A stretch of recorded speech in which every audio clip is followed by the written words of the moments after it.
Hello friends, welcome to Ratna's kitchen. आज के recipe पियाज कलिर पकोड़ा बा स्प्रिंग अनियन पकोड़ा। আপনারা একদিন অবশ্যই বাড়িতে এটা ট্রাই করবেন আমি কিভাবে তৈরি করলাম।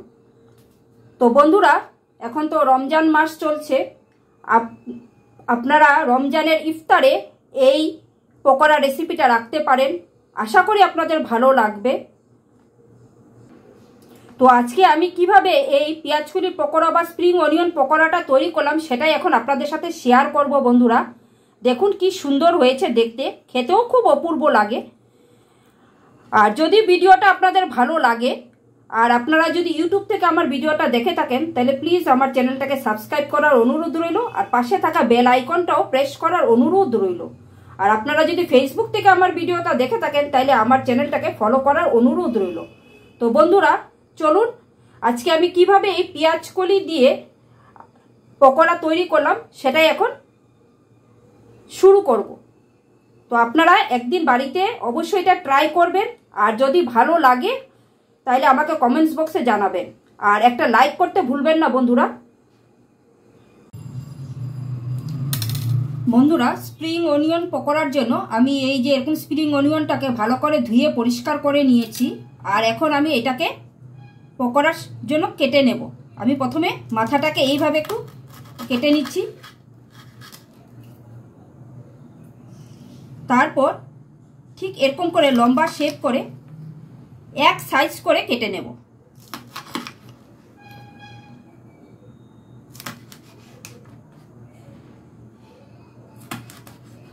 ঠিক এরকম করে লম্বা লম্বা করে পিসগুলোকে করে নেব। এখন বন্ধুরা এই যে কেটেছি এটা ঠিক মাঝ বরাবর করে এইভাবে একটু দেখে নেবেন বন্ধুরা কিভাবে আমি এটাকে করছি। ঠিক এইভাবে মাঝ বরাবর করে কেটে নিলাম, তারপর এটাকে আবার এইভাবে করে পাতলা পাতলা করে কেটে নেব। আপনারা যেরকম সুবিধা পান সেই সুবিধা মতো দা দিয়ে চাকু দিয়ে যেভাবে পারেন সেইভাবেই কেটে নেবেন।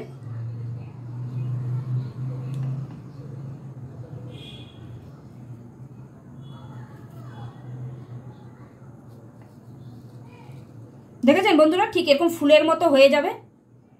ঠিক উল্টো দিকটাও আমাকে এইভাবেই কেটে নিতে হবে। আগে প্রথমে মাঝ বরাবর করে কেটে নিব, তারপর এরকম সাইড থেকে পাতলা পাতলা করে দুবার করে এরকম কেটে নিলাম, তাহলে কি পিছন দিকটা এইভাবে একটা ফুলের শেপ হয়ে যাবে। আমি আরেকটা করে দেখাচ্ছি বন্ধুরা। ঠিক এরকম মাঝ বরাবর করে কেটে নিতে হবে, তারপর এরকম করে পাতলা পাতলা করে আপনারা দুইবার করে কেটে নেবেন।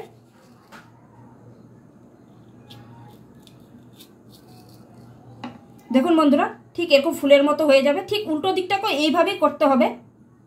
আগে মাঝ বরাবর কেটে নিতে হবে, তারপরে এরকম পাতলা করে শেপ দিয়ে নিতে হবে।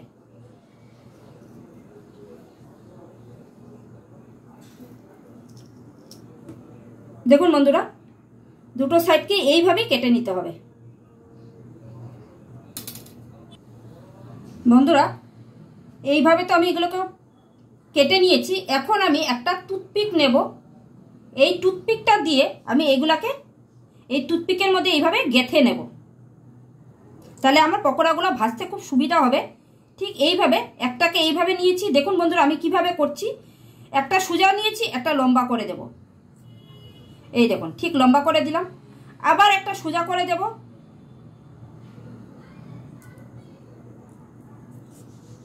একটা সোজা করে দেব, আবার একটা লম্বা করে দেব। এইভাবে করেই আমি পকোড়াগুলোকে পেঁয়াজ কলিগুলোকে টুথপিকের মধ্যে ঢুকিয়ে নিয়েছি। তো এইভাবে আমি সবগুলো বানিয়ে তারপর ফিরছি বন্ধুরা। বন্ধুরা দেখুন আমার সবগুলো করা হয়ে গেছে। ঠিক এরকম ভাবেই আমি বানিয়ে নিয়েছি।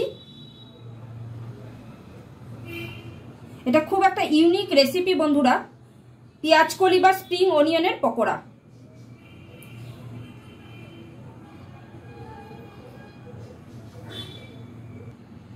বন্ধুরা এখন আমি একটা সার্ভিং বোল নিয়ে নিয়েছি, আর এই সার্ভিং বোলের মধ্যে আমি এই 1 বাটি বেসন দিয়ে দেব, 1 বাটি চালের গুঁড়ি দিয়ে দেব। বেসন আর চালের গুঁড়িটা আমি ইকুয়াল নেব। আর দিয়ে দিব স্বাদ অনুযায়ী লবণ, হাফ চামচের মতো হলুদের গুঁড়ো, 1 চামচের মতো কাশ্মীরি লঙ্কার গুঁড়ো আর হাফ চামচের মতো লাল লঙ্কার গুঁড়ো। আর দিয়ে দিব অল্প করে জোয়ান, এইভাবে হাতে একটু ঘষে নিয়ে। আর দিয়ে দিব একটা মেইন ইনগ্রিডিয়েন্টস, যেটা দিলে পকোড়ার টেস্টটা খুব সুন্দর হবে, সেটা হলো 1 চামচ কালো শস্য আর সাদা শস্য বাটা।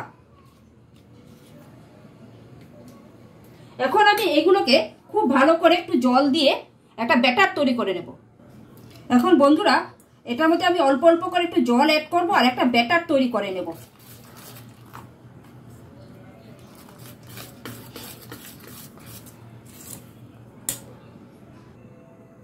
দেখুন বন্ধুরা, আমার ব্যাটারটা তৈরি হয়ে গেছে। ব্যাটারটা ঠিক আমি এরকম ঘনত্বের তৈরি করেছি।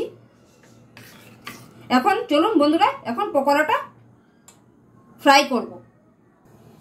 বন্ধুরা গ্যাস ওভেনের উপরে কড়াই বসিয়ে এখানে আমি পকোড়াগুলো ফ্রাই করার জন্য পরিমাণ মতো তেল দিয়ে দিয়েছি। আর তেলটাও আমার খুব ভালো করে গরম হয়ে গেছে। এখন আমি পকোড়াগুলো ফ্রাই করে নেব। এখন একটা করে পকোড়া এই ব্যাটারটার মধ্যে দিয়ে দেব। আর দিয়ে এইভাবে ব্যাটারটার মধ্যে ভালো করে এটার মধ্যে এইভাবে ভালো করে ব্যাটারটাকে মিশিয়ে দেব।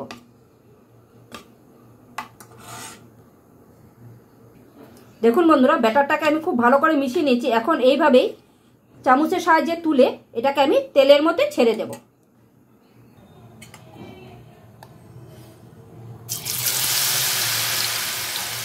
ঠিক এইভাবেই ছেড়ে দেব। আরেকটাও দিয়ে দিয়েছে বন্ধুরা। এখন আমি দুটো করে এইভাবে ফ্রাই করে নেব। দেখুন বন্ধুরা, পকোড়াগুলোকে আমি উল্টে পাল্টে ঠিক এরকম বাদামি কালার করে ভেজে নিয়েছি। এখন আমি এগুলোকে তুলে নেব।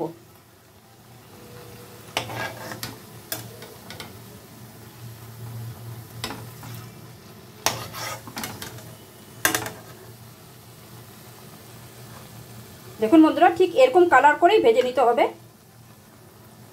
এখন আমি এগুলোকে সার্ভিং প্লেটে তুলে নিচ্ছি। আর আরেক ব্যাচ আমি এইভাবেই দিয়ে দিব। আর আমি পকোড়াগুলোকে সব ভেজে তারপরে আপনাদের কাছে ফিরে আসছি বন্ধুরা। বন্ধুরা পকোড়াগুলো আমার সব ভাজা হয়ে গেছে। দেখুন কি সুন্দর হয়েছে দেখতে। তো আপনারা অবশ্যই বাড়িতে একবার এইভাবে ট্রাই করবেন পেঁয়াজকলির পকোড়া বা স্প্রিং অনিয়ন পকোড়া। তো আজকের ভিডিওটা আমি এখানে শেষ করছি বন্ধুরা। আপনারা সকলেই সুস্থ থাকবেন, ভালো থাকবেন। আবার একটা নতুন ভিডিও নিয়ে আপনাদের সাথে আমার দেখা হবে। Thank you.